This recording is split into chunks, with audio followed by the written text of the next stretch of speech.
साथियों नमस्कार, मैं पीके गुप्ता एक बार फिर से आपका अपना चैनल स्कॉलर सेंटर पर स्वागत करता हूं। साथियों आज हम लोग यूजीसी नेट के फर्स्ट पेपर का वन लाइनर करंट अफेयर्स की चर्चा करेंगे। तो आज का पहला क्वेश्चन है, अरुणाचल प्रदेश में शुरू होने वाले पहले हिंदी अखबार का नाम क्या है? तो साथियों उसका नाम है अरुण भूमि, जो कि वहाँ के अरुणाचल प्रदेश के मुख्यमंत्री पेमा खांडू ने हाल ही में राज्य में पहला हिंदी समाचार पत्र अरुण भूमि लॉन्च किया।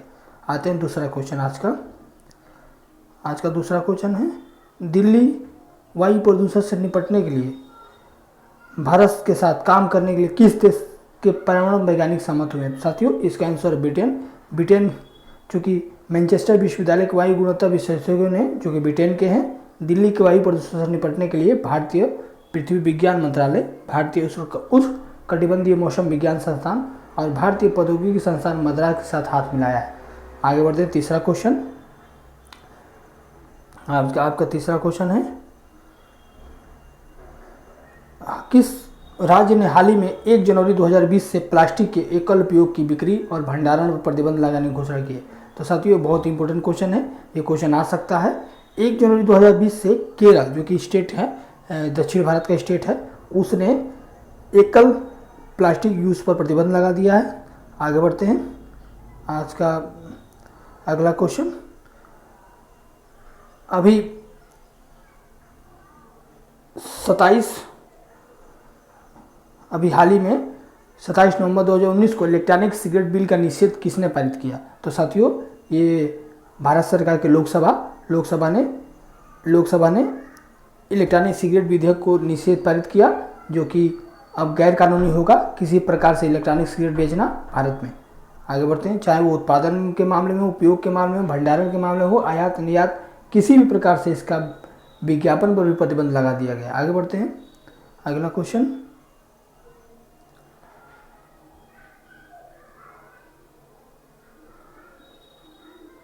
किस राज्य की सरकार राज्य का पहला गिद्ध संरक्षण केंद्र स्थापित करने जा रही है?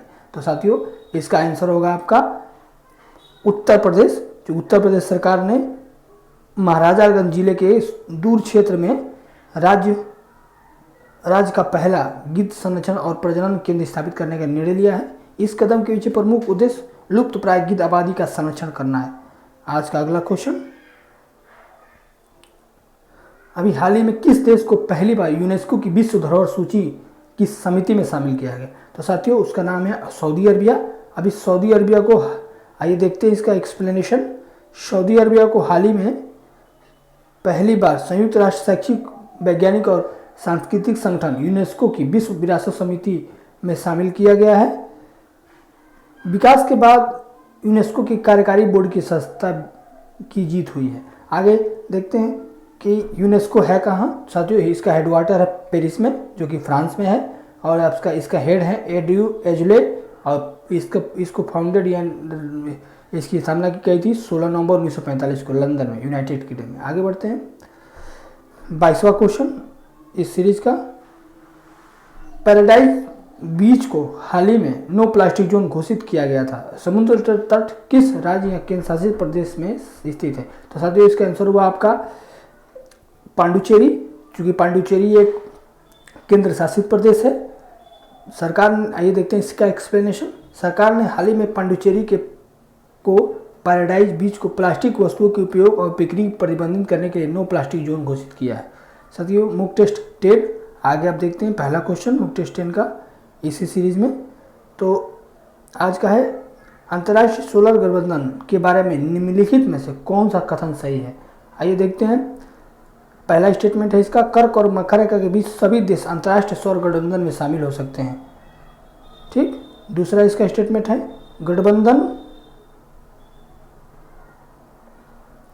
गठबंधन का प्राथमिक उद्देश्य जीवाश्म ईंधन पर निर्भरता को कम करने के लिए सोलर ऊर्जा के कुशल उपयोग के लिए काम करना। साथियों तो इसका आंसर होगा आपका सी बोथ। आगे बढ़ते हैं। दूसरा क्वेश्चन,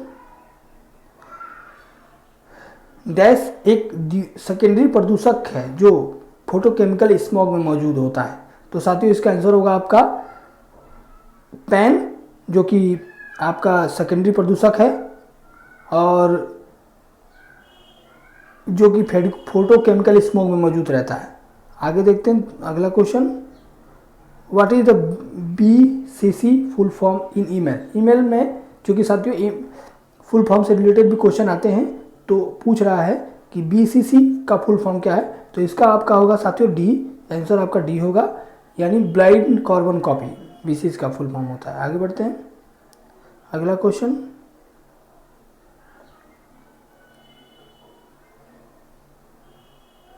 पूछ रहा है unsolicited and junk mails are stored in this place, the lottery mails received by unknown person are stored here। कह रहा है कि जब कोई ईमेल व्यक्ति करता है तो जो भी बेकार मैसेज होते हैं, चाहे कंपनी के मैसेज होते हैं, चाहे प्रचार से रिलेटेड मैसेज होते हैं, चाहे एडवर्टाइजमेंट से रिलेटेड मैसेज होते हैं, वो ईमेल के किस बॉक्स में जाकर शामिल हो जाते हैं। तो साथियों इसका आंसर होगा आपका स्पैम, आंसर आपका होगा C।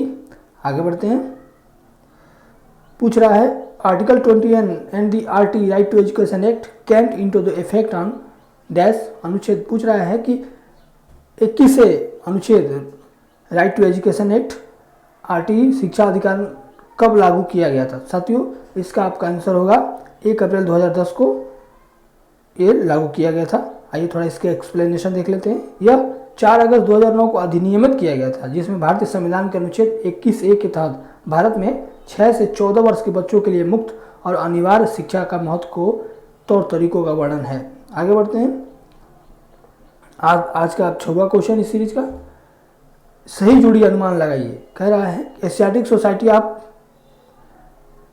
1784, Banaras Sanskrit college 1791, fort William college 18। आइए देखते हैं, इसको सीरीज में लगाना है। साथियों इसका सीरीज आपका सीरीज होगा, देखिए ये पूछ रहा है कि जो भी संस्थाएं स्थापित की गई थी वो किस किस सन में सीरीज में इसको लगाइए। तो इसका आंसर होगा साथियों ABC। क्यों? क्योंकि आपका एशियाटिक सोसाइटी ऑफ बंगाल 1784 में, और बनारस संस्कृत कॉलेज 1791 में, और 1800 में फोर्ट विलियम कॉलेज स्थापित किया गया था। आइए इसके सीरीज का अगला क्वेश्चन देखते हैं, who is the father of theory of multiple intelligence. एक से अधिक बुद्धिमत्ता का सिद्धांत किसने दिया था। तो साथियों इसका आपका आंसर होगा हार्वर्ड गार्डनर। आइए थोड़ा इनके बारे में जानते हैं। देखिए, the theory of multiple intelligence differences human intelligence into specific modalities rather than sim intelligence is dominated by a single general ability. Harvard Gardner proposed this model in this 1983 book Frames of Mind, the theory of multiple intelligence। यानी इनके book का नाम था theory of multiple intelligence, जिसमें अपने इन्होंने इस सिद्धांत को 1883 में दिया था। आगे बढ़ते हैं, अगला क्वेश्चन है आपका साथियों, ये बहुत इंपॉर्टेंट क्वेश्चन है, इसके बारे में पढ़ते हैं आगे। यह शिक्षा के मानकों में एकरूपता लाने के उद्देश्य से 12 DTH direct to home television channel के माध्यम से विशेषज्ञों द्वारा विकसित उच्च गुणवत्ता वाली शैक्षिक सामग्री प्रदान करेगी। यह विभिन्न भाषाओं में शिक्षा के सभी स्तरों के विविध विषयों को कवर करेगा। यह सभी के लिए उपलब्ध होगा और दिन में 6 बार टेलीकास्ट होने के लिए 4 घंटे की नई सामग्री होगी, यानी 4-4 घंटे में ये बार आपको दिखाता रहेगा 6 बार। तो कौन सा ये आपका कौन सा चैनल है। तो साथियों इसका नाम है स्वयं प्रभा। आगे बढ़ते हैं, इस सीरीज का अगला क्वेश्चन पूछ रहा है मध्यकाल डैश हिंदू धर्म के विभिन्न प्राचीन और मध्यकालीन ग्रंथों में डैश के उपमान और ज्ञान मीमांसा में उनके मूल्य पर बहस की जाती है। तो सवाल पूछ रहा है कि साथियों कितने ऐसे मूल्य हैं या कितने भी ऐसे प्रमाण हैं जिस पर हिंदू धर्म के ज्ञान मीमांसा में चर्चा की जाती है। तो साथियों अंतिम आपका है 32, इसलिए आपका आंसर होगा B। आगे बढ़ते हैं, उपयोग डैश पूछ रहा है उपयोगकर्ता का नाम और पासवर्ड को सत्यापित करने की प्रक्रिया को कहा जाता है। तो साथियों इसमें आपका कहा जाता है कि जब आप किसी भी ईमेल को खोलते हैं तो सबसे पहले आपको ऑथेंटिकेशन करना पड़ता है, जिसको प्रमाणीकरण भी कहा जाता है। इसका आंसर आपका होगा आपका A। प्रमाणीकरण। या साथियों, ये लास्ट क्वेश्चन था। अब हम लोग फिर मिलते हैं कल। नमस्कार।